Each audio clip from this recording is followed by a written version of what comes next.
Hello नमस्कार दोस्तों, मेरा नाम नीरज और मैं आप सभी को स्वागत करता हूं अपने इस यूट्यूब चैनल में।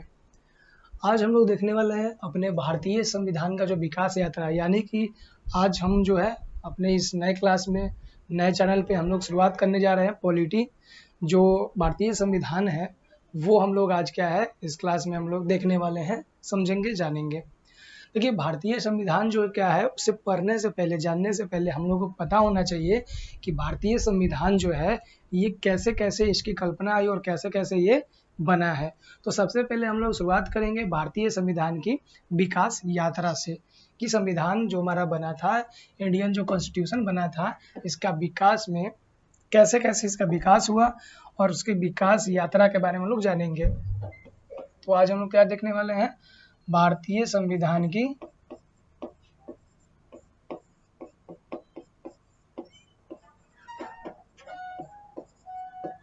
विकास यात्रा। भारतीय संविधान की विकास यात्रा जो है उसको हम लोग शुरुआत करने वाले हैं। तो चलिए आज की इस क्लास को हम लोग शुरुआत करते हैं और समझते हैं कि भारतीय संविधान जो है ये बना था, इसके बनने में कौन कौन सी चीज़ें कौन कौन सी चीज़ें जो थी महत्वपूर्ण भूमिकाएं अदा की थी।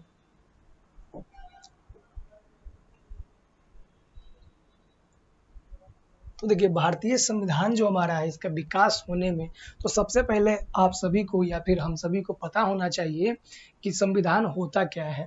ठीक है, संविधान क्या होता है। सबसे पहले हम सभी को क्या पता होना चाहिए कि हमारा जो संविधान है, ये वर्ड जो है संविधान होता क्या है, संविधान के बारे में। तो देखिए, कुछ यहाँ पे हम लाए कि संविधान नियमों उपनियमों का एक ऐसा लिखित दस्तावेज है, यानी कि संविधान के अंदर नियम है, उस नियम के अंदर भी नियम है जिसे उपनियम कहा गया है। नियमों का क्या है, एक लिखित दस्तावेज, यानी कि एक लिखा हुआ एक दस्तावेज हम लोग के पास में डॉक्यूमेंट है।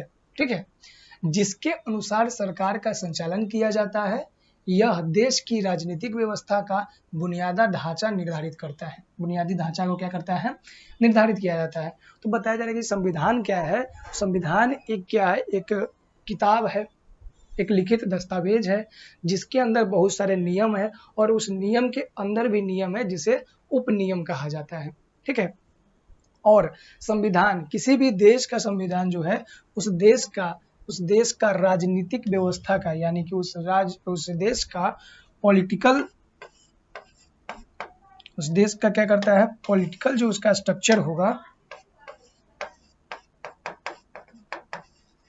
पॉलिटिकल जो स्ट्रक्चर होगा उसको निर्धारित करता है कि उस देश का राजनीतिक व्यवस्था कैसा होगा। और क्योंकि संविधान के माध्यम से ही किसी भी देश को संचालित किया जाता है, जो हमारा गणतंत्र होता है, ये जरूरी नहीं है कि किसी देश का अगर संविधान है तो वो देश गणतंत्र होगा, यानी कि डेमोक्रेटिक होगा, ऐसा बिल्कुल भी नहीं है। संविधान हम उस देश के हर एक चीज डॉक्यूमेंट को बोलेंगे जो उस देश को चलाने में क्या कर रहा है, उस चलाने में महत्वपूर्ण भूमिका निभा रहा है। उस सभी नियमों को, उस सभी चीजों को हम संविधान बोल सकते हैं। लेकिन ये जरूरी नहीं है कि संविधान क्या होगा, जिस देश का संविधान होगा वो देश क्या होगा, डेमोक्रेटिक, यानी कि गणतंत्र होगा, ऐसा कोई जरूरत नहीं है। ठीक है, आगे कह रहा है संविधान राज्य के विधायिका, कार्यपालिका और न्यायपालिका। ठीक है, आपको पता होगा कि जो किसी भी देश सरकार जो होता है उसके 3 अंग होते हैं। ठीक है, सरकार के कितने अंग होते हैं, 3 अंग होते हैं, यानी कि पहला होता है विधायिका, फिर होता है कार्यपालिका और फिर क्या होता है, न्यायपालिका।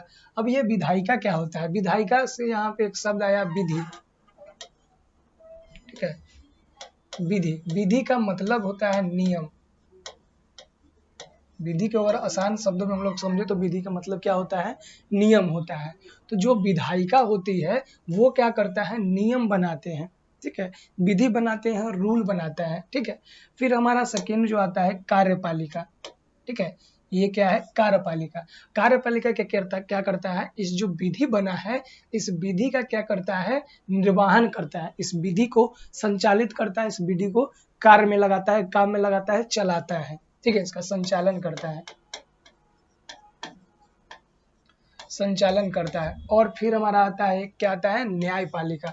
और न्यायपालिका, अगर जो ये विधि बना है और जो इसका संचालन कर रहे हैं, यानी कि जो हमारे नेताएं हैं, जो हमारे राष्ट्रपति है, हमारे प्रधानमंत्री है, अगर इसका संचालन सही ढंग से नहीं करते हैं या इसमें कुछ उल्लंघन होता है तो उसके लिए उसका जो न्याय कौन करेगा, तो उसके न्याय के लिए न्यायपालिका है। ये आसान भाषा में हम लोगों ने क्या समझा कि विधायिका, कार्यपालिका और न्यायपालिका के बारे में। आगे हम लोग अपने पॉइंट पे आ जाते हैं। तो कहा जा रहा है कि संविधान राज्य को विधायिका, कार्यपालिका और न्यायपालिका की स्थापना, उनकी शक्तियों तथा दायित्व का सीमांकन एवं जनता तथा राज्य के मध्य संबंधों को विनियमित करता है। तो संविधान जो है जनता और उस देश के संचालन करने वाले लोगों के बीच में क्या करता है, उसको विनियमित करता है।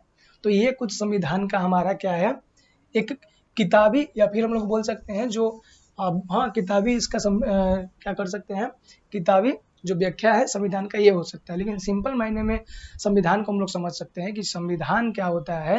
संविधान किसी भी देश को चलाने के लिए जो कानून व्यवस्था होता है, जो न्याय होता है, या फिर किसी भी देश संचालित होता है तो उसके हर एक कुछ ना कुछ नियम होता है। तो उस नियम को अगर हम किसी दस्तावेज में, किसी बुक में अगर लिख दें तो उस बुक को हम क्या बोलते हैं, संविधान बोलते हैं। तो भारत के पास भी एक ऐसा बुक है जिसे हम लोग इंडियन कॉन्स्टिट्यूशन या फिर भारतीय संविधान बोलते हैं। ठीक है, या फिर दूसरे शब्दों में हम लोग संविधान को हमने आपके लिए लाया है, दूसरे शब्दों में संविधान को क्या बोला है, संविधान एक जड़ दस्तावेज नहीं होता।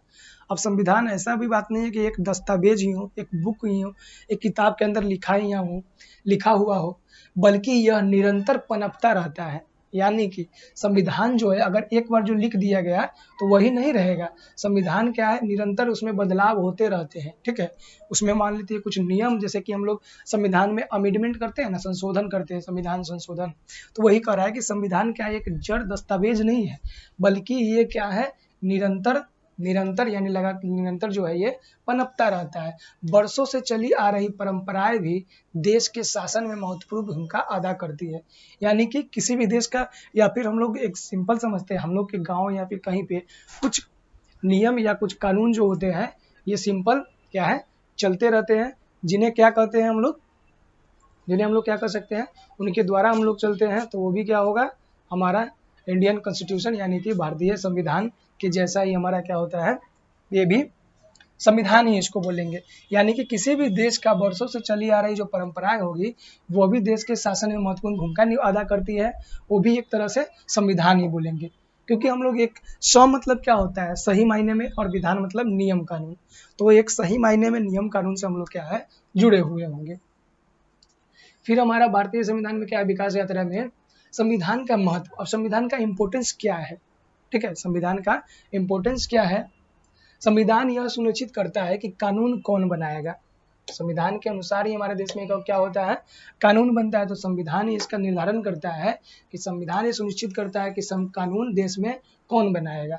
यह समाज में शक्ति के मूल वितरण को स्पष्ट करता है।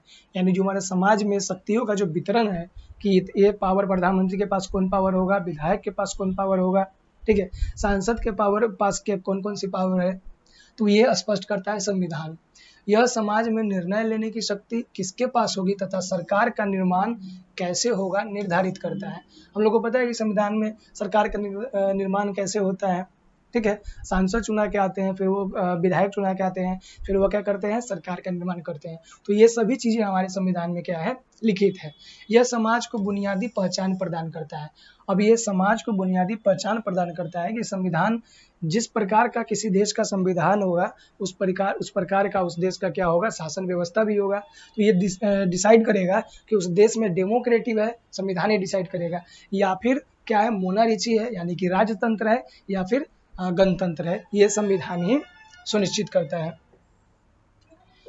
फिर हमारे पास है, उसी का आगे है कि संविधान का महत्वपूर्ण जो है, यह राज्य के अंगों के अधिकार को मर्यादित कर उन्हें निरंकुश एवं तानाशाह होने से रोकता है। अब संविधान ही क्या करता है, किसी भी राज्य को क्या करता है, निरंकुश और तानाशाह होने से, मतलब कि डिक्टेटरशिप होने से रोकता है। क्योंकि संविधान के जैसे ही उल्लंघित करेगा तो वो क्या होगा, न्यायपालिका के अंतर्गत चला जाएगा, और न्यायपालिका क्या करेगा, न्याय करेगा कि आपने जो है सरकार का जो संचालन किया है वो किसके विरुद्ध किया है, तो संविधान के विरुद्ध किया है। तो वो तानाशाह होने से भी रोकता है। संविधान एक आईना है जिसमें उस देश की भूत, वर्तमान और भविष्य की झलक मिलती है। और संविधान क्या है, संविधान एक आईना भी है जिसमें किसी भी देश का भूत, वर्तमान और भविष्य की झलक दिखाई मिलती है। फिर है संविधान विकास के चरण। देखिए संविधान जो हमारा है भारतीय संविधान, इसका विकास जो है मुख्यतः कितने चरणों में हुआ। तो अभी तक तो हम लोग ने क्या जाना है कि संविधान क्या होता है, संविधान का महत्वपूर्ण क्या है, इम्पोर्टेंस क्या है कि संविधान क्यों जरूरत है संविधान का, तो उसका महत्वपूर्ण उसका इम्पोर्टेंस के बारे में हम लोग पढ़े। अब जो है भारतीय संविधान पे हम लोग आते हैं, तो भारतीय संविधान का जो विकास हुआ है, क्योंकि हम लोग पढ़ रहे हैं भारतीय संविधान की विकास यात्रा, तो भारतीय संविधान का जो विकास हुआ यह मुख्यतः हुआ है 2 चरणों में। कितने चरण में हुआ है? 2 चरण में। एक, ब्रिटिश ईस्ट इंडिया कंपनी के अंतर्गत पारित अधिनियम द्वारा, ठीक है, ये कुछ यहाँ पे एरर है, बंधों द्वारा, ब्रिटिश ईस्ट इंडिया कंपनी के अंतर्गत पारित अधिनियमों या बंधों के द्वारा, जो ये कब से कब होगा? 1773 से लेके 1853 तक। जो ब्रिटिश ईस्ट इंडिया कंपनी जो ब्रिटेन से हमारे यहाँ पे व्यापार करने के लिए आया था, ठीक है, जो हमारे यहाँ क्या करने के लिए आया था? व्यापार करने के लिए जो ब्रिटेन से आए थे, तो उनके अंदर उस एक कंपनी के अंतर्गत जो अधिनियम पारित किए गए, तो उसका जो समय है वो 1773 से 1785 है। दूसरा समय स्टार्ट होता है ये 1858 से लेके 1947 तक। तो ये जो है ब्रिटिश ताज के अंतर्गत, यानी कि देखिए ये जो क्या है, ब्रिटिश ईस्ट इंडिया कंपनी जब यहाँ पे आए थे तो क्या हुआ था? 1773 से 1853 में इसका क्या हुआ था? पहला बार लागू हुआ था। फिर दूसरा क्या है? ब्रिटिश ताज के अंतर्गत। तो ये एक क्या था? एक कंपनी था, ठीक है, ब्रिटिश इंडिया एक कंपनी था। तो कंपनी क्या होता है? प्राइवेट सेक्टर के हाथों में होता है ना। और जब वहाँ का जो संसद यानी कि इंग्लैंड का जो संसद था, ठीक है, वो अपने अंतर्गत, तो उस समय वहाँ पे ब्रिटिश ताज यानी कि मोनार्ची राजा का शासन था, तो उसके अंतर्गत शासन किया गया ये 1858 से लेकर 1947 तक। तो इसके बाद हम लोग कल पढ़ेंगे जो हमारा पहला जो चरण है, भारतीय संविधान 2 चरण में विकसित हुआ है। तो पहला चरण क्या है? 1773 से लेकर 1853 तक। इस चरण में सबसे पहले हम लोग पढ़ेंगे रेगुलेटिंग एक्ट के बारे में, ठीक है, रेगुलेटिंग एक्ट के बारे में पढ़ेंगे सबसे पहला, और उसके बाद हम लोग पढ़ेंगे फिर रेगुलेटिंग एक्ट के मतलब 1773 से लेकर 1853 तक बहुत सारे एक्ट जो है ब्रिटिश ईस्ट इंडिया कंपनी के अंतर्गत पारित किया गया, उसके बारे में पढ़ेंगे। और फिर जो हमारा है ब्रिटिश ताज के अंतर्गत पारित अधिनियमों द्वारा जो 1858 से 1947 तक हुआ था।